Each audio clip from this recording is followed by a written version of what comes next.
जय श्री श्याम, जय श्री राधे श्याम।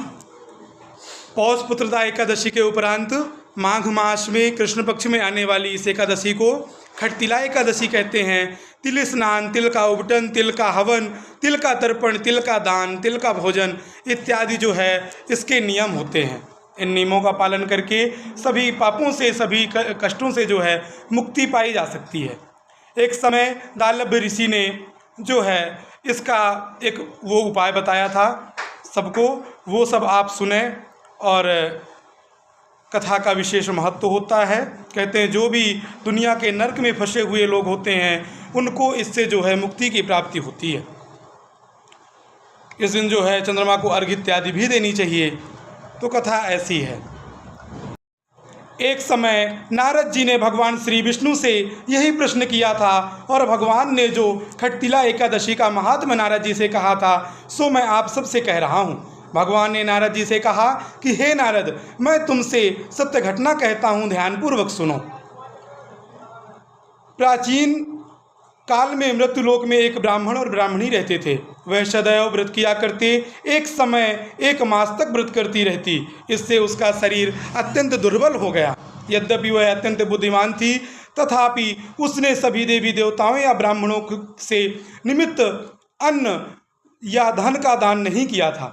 इससे मैंने सोचा कि ब्राह्मणी ने व्रत आदि से अपना शरीर शुद्ध कर लिया है, अब इसे विष्णु लोक तो मिल ही जाएगा, परंतु इसने कभी अन्न का दान नहीं किया, इससे इसकी तृप्ति कठिन होना है। भगवान ने आगे कहा, यह सोच करके मैं भिखारी के वेश में मृत्युलोक में उस ब्राह्मणी के पास गया और उससे भिक्षा मांगी। वह ब्राह्मणी बोली, महाराज किस लिए आए हो? मैंने कहा मुझे भिक्षा चाहिए। इस पर उसने एक मिट्टी का ढेला मेरे भिक्षा पात्र में डाल दिया। श्री हरि नारायण के भिक्षा पात्र में उसने एक मिट्टी का ढेला डाल दिया और जो है मैं उसे लेकर के स्वर्ग क्षीर सागर में वापस आ गया। कुछ समय पश्चात ब्राह्मणी भी शरीर त्याग करके स्वर्ग में आई, क्योंकि उसने एकादशी का व्रत किया हुआ था, इसलिए उसे जो है स्वर्ग की प्राप्ति हुई।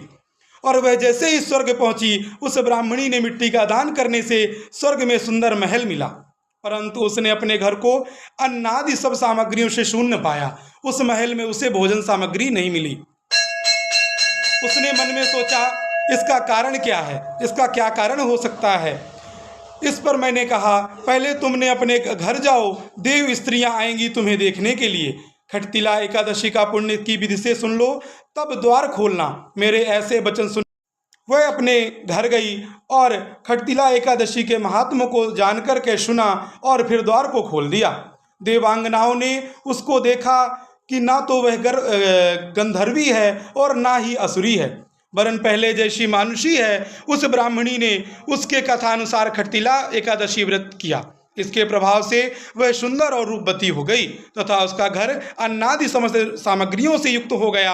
अतः मनुष्यों को मूर्खता त्याग करके खटतिला एकादशी का व्रत और लोभ ना करके तिल इत्यादि का दान करना चाहिए।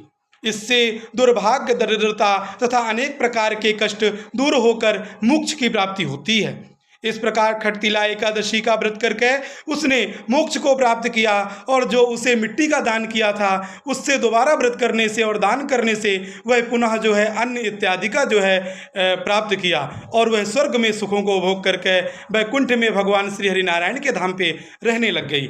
यही खटतिला एकादशी व्रत का महात्म्य है, यही कथा है। जो भी व्यक्ति खटतिला एकादशी का व्रत करेगा और उसमें अन्न, तिल इत्यादि का दान करेगा उसे स्वर्ग में स्वर्ग की प्राप्ति होकर के और जो है भोजन इत्यादि की भी प्राप्ति होगी। ऐसा जो है इसका महात्म्य है। बोलिए विष्णु भगवान की जय, बोल श्याम प्यारे की जय, बोल हारे के सहारे की जय। वह अपने घर गई और खटतिला एकादशी के महात्म्य को जानकर के सुना और फिर द्वार को खोल दिया। देवांगनाओं ने उसको देखा कि ना तो वह गंधर्वी है और ना ही असुरी है, वरन पहले जैसी मानुषी है। उस ब्राह्मणी ने उसके कथानुसार खटतिला एकादशी व्रत किया। इसके प्रभाव से वह सुंदर और रूपवती हो गई तथा उसका घर अन्नादि समस्त सामग्रियों से युक्त हो गया। अतः मनुष्यों को मूर्खता त्याग करके खटतिला एकादशी का व्रत और लोभ ना करके तिल इत्यादि का दान करना चाहिए। इससे दुर्भाग्य, दरिद्रता तथा अनेक प्रकार के कष्ट दूर होकर मोक्ष की प्राप्ति होती है।